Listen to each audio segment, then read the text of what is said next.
Hello, everyone. We are welcome to Express Politics on TVLC. My name is Abiola Michael. I'm your host for today.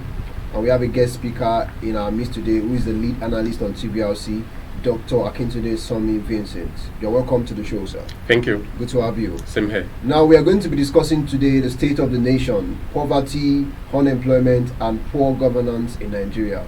We have seen a lot of recent events that's affected the citizens of Nigeria.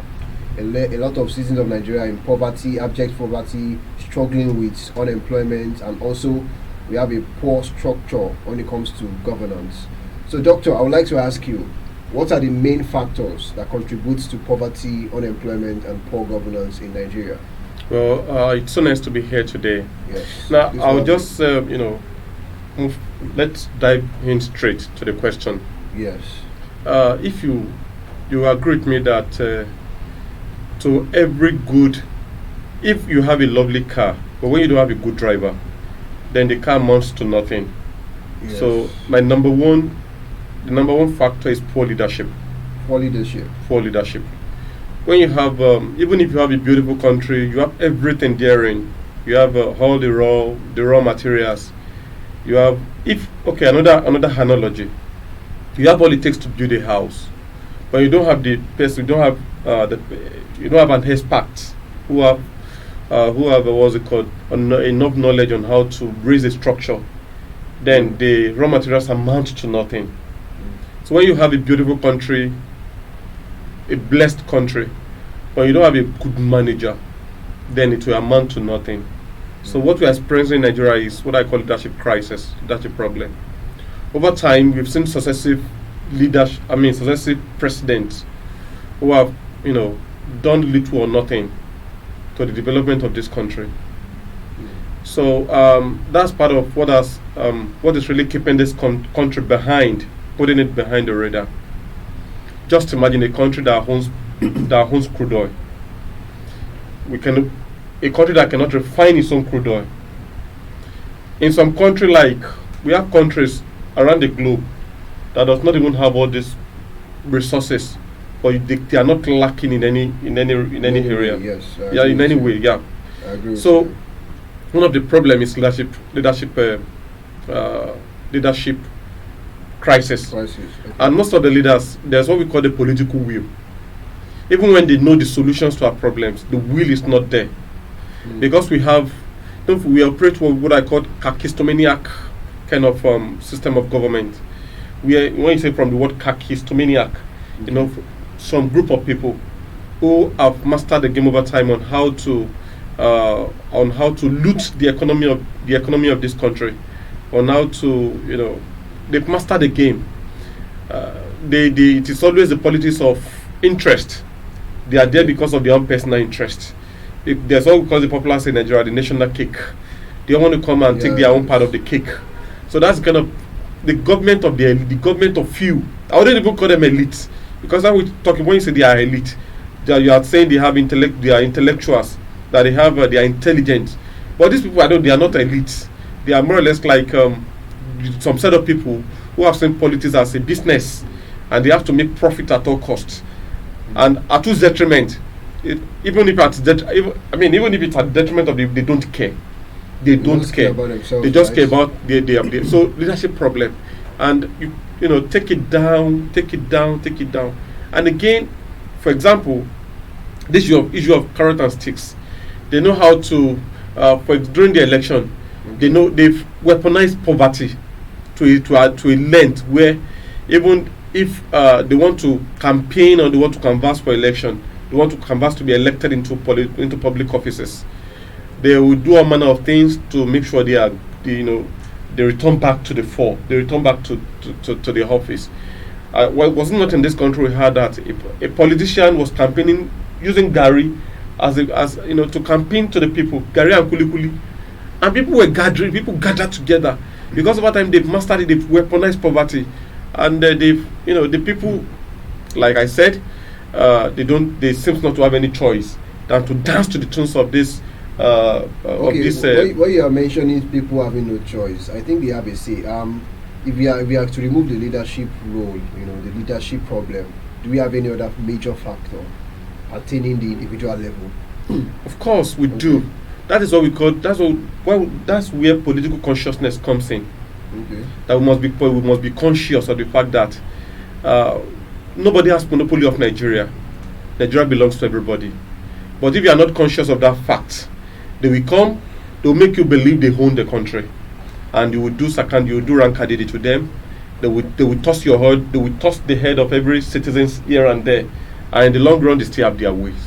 So, but when you are aware when you are politically aware that your voice carries power, even if INEC wants to mess up, then or INEC wants to dance to the tune of this kakistomaniac or these few political oligarchs, then the citizens have the right to say no, that you can't take away our voices, that you have to do our bidding. After all, it's not going to govern people in the outer space. It's going to govern us, and we say no. We don't want this man. We don't want him anymore. United we stand, but divided we fall. But over time they've mastered the game. They will just put few people together to themselves. They will settle them, and those few people will be the ones to eventually, backstab or eventually betrayed the majority. So, like we talked about leadership crisis, we also talk about another problem that is really drawing us into poverty is policy somersaults, poor policy formulation. But why this policy formulation centers around leadership? Because you are not the one formulating the policy. You are not the one making the policy. I am not the one making the policy. The policies are made by those at the top. But they will give us policies that will not even add to the pain of the common man. Do you think they are even following such policies? Even the policies to their own interest. For example, this current economy fuel of 1,200, is it to the interest of the common man?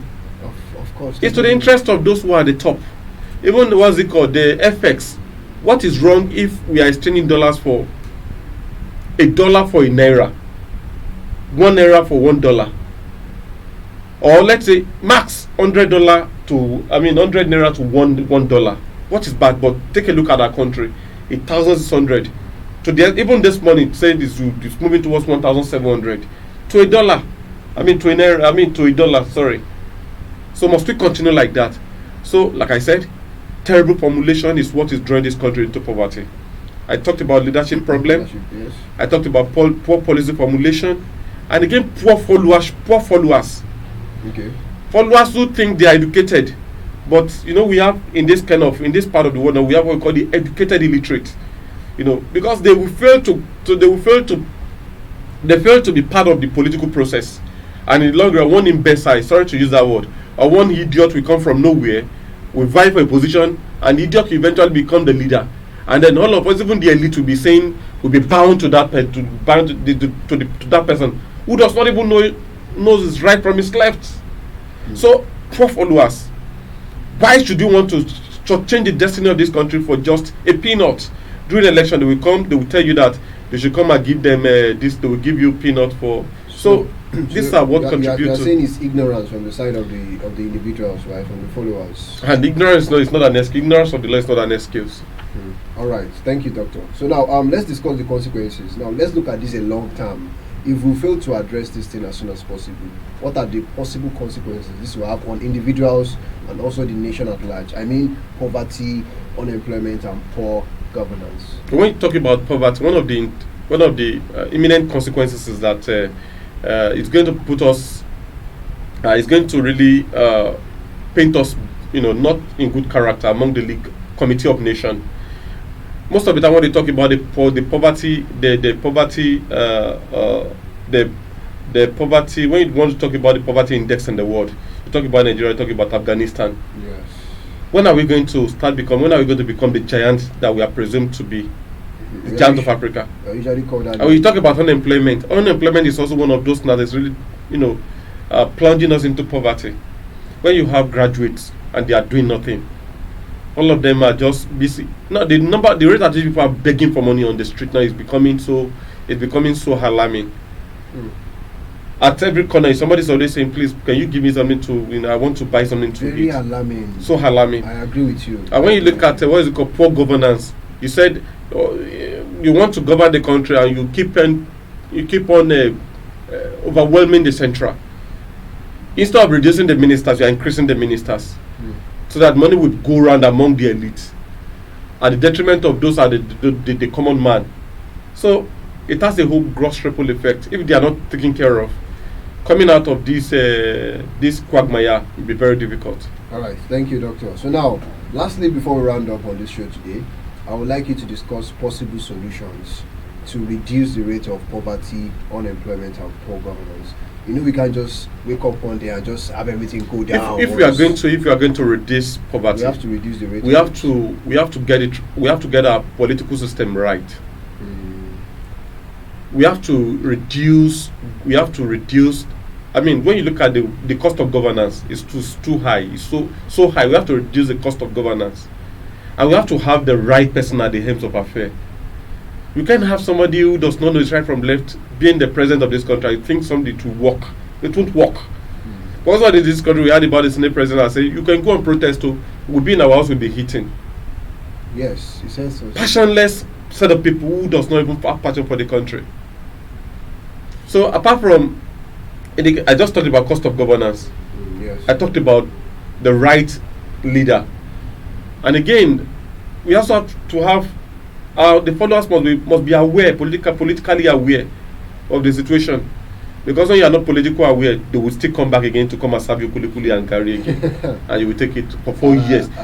Tell me, will the kulikuli will it take you for 4 years? I still find it so disheartening that people will actually collect. Yeah, they will come and give you 2,000 naira to come and vote. 2,000. Will that 2,000 naira take you for another 4 years? Truly, we need to think long term. A lot of people are short-sighted. So these are the problem. If we continue like this, coming out of this poverty, look at our unemployment.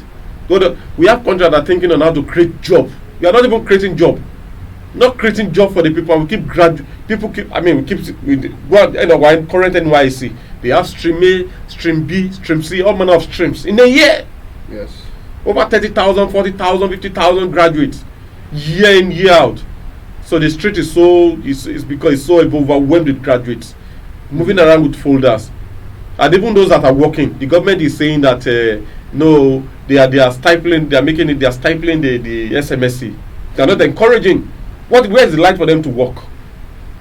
Where's even the capital for them to start with? How do you say somebody who has graduated for 4 years should go to the street to go and be carrying a cooler, to go and be selling what? So it's quite unfortunate that we find ourselves in this mess, and they all centered on the leadership. You say the day Nigeria get it right with leadership, you will notice that, you will know that this country is a great country. Amazing. But with all this the people that we have there now, that does not care, that is selling petrol for 1,200 per liter, that is exchanging dollars for 1,700. Do you think we are experiencing a good leadership in this? I mean, let's call it spade a spade. So all the ones priding themselves at the moment, they are not near what we call leadership. All right, thank you, Doctor. Well, we have heard it all, viewers. The leadership of this country needs to be treated right. Like, we need to really, really go deep into it and get things done as soon as possible. It all boils down to leadership. Once the leadership issue is taken care of, I believe we are going to reduce the rate of poverty. We are going to reduce the rate of unemployment. We are going to have graduates with more jobs. We are going to be able to produce more jobs that will produce graduates every year. Then also, pertaining our governance, we are going to have a good governance instead of a poor one. So there you have it all. Doctor, do you have anything else to say, to add to it on today's show? All right, thank you for coming to the show again. All right, this is where we draw the curtain, ladies and gentlemen. You have a wonderful day ahead. Bye for now.